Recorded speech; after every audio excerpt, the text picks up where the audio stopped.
Hello' guys, আজিৰ এই ব্লগটোত মই আমাৰ নগাঁও জিলাৰ ৰহা চাপৰমুখৰ বানপানীৰ কিছু দৃশ্যাংশ আপোনালোকৰ ওচৰত দেখুৱাব বিচাৰিছোঁ। কৰোনাই যেনেকৈ গোটেই পৃথিৱীখনকে গ্ৰাস কৰিছে, তেনেকৈ আমাৰ অসমত বানপানীও এটা ভয়াৱহ পৰিস্থিতিৰ সৃষ্টি কৰিছে। এই ঠাইবোৰ আমাৰ নগাঁও জিলাৰ ৰহা চাপৰমুখৰ হয়।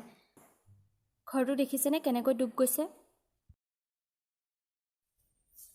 গাইজ, মই অকণমান চাপৰমুখৰ পৰা আগত আহি পাইছোঁ। এতিয়া পানী পূৰা ৰাস্তাৰ লগে লগে হৈ আছে, ইপাৰ সিপাৰ হৈ আছে।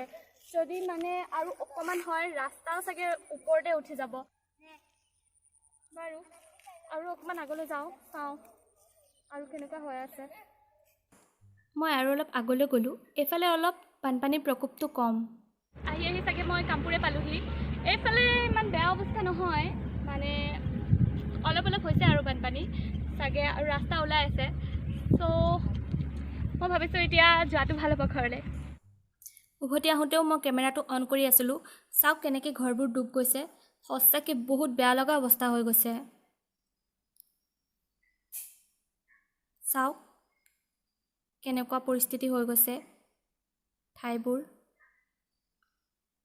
অ' মাই গড, গোটেই ঘৰ ডুব গৈছে। বেচেৰা মানুহবোৰ ক'ত ক'ত আছে চাগে ঠিক নাই।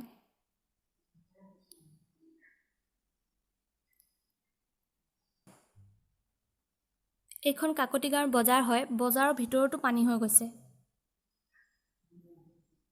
আৰু এয়া মই মোৰ মামাহঁতৰ ঘৰৰ ৰাস্তা পামহি এতিয়া। এয়া বৰুৱাবালি গাঁও, মোৰ মামাহঁতৰ ঘৰ আছে ইয়াত। মই ভাবিছিলোঁ আইতাক লগ কৰি যাম, কিন্তু ইয়াৰ মেইন ৰাস্তাটোতে কেনেকৈ পানী হৈ গৈছে। চ' মোৰ ভয় লাগিছে এইফালেদি যাবলৈ। কিছুমান মানুহে অহা যোৱা কৰিছে, বাট মোৰ ভয় লাগে আৰু এনেকৈ যাবলৈ। চ' মই নগ'লোঁ, আইতাক ফোন কৰি কৈ দিলোঁ। এয়া চাওক, জুম কৰি দেখুৱাইছোঁ মই। আমাৰ ৰহা চাপৰমুখৰ আৰু কিছু জেগাত বানপানী হৈছে, বহুত বেয়া পৰিস্থিতি হৈছে, কিন্তু মই যাব পৰা নাই কাৰণ মই কৰোণাৰ কাৰণে বহুত কম ওলাইছোঁ। চ' টাইম নহ'ল, বেয়া নাপাব। আজিলৈ সামৰিছোঁ। সকলোৱে ভালকৈ থাকিব। বানপানী আৰু কৰোণাৰ পৰা নিজকে বচাই চলিব।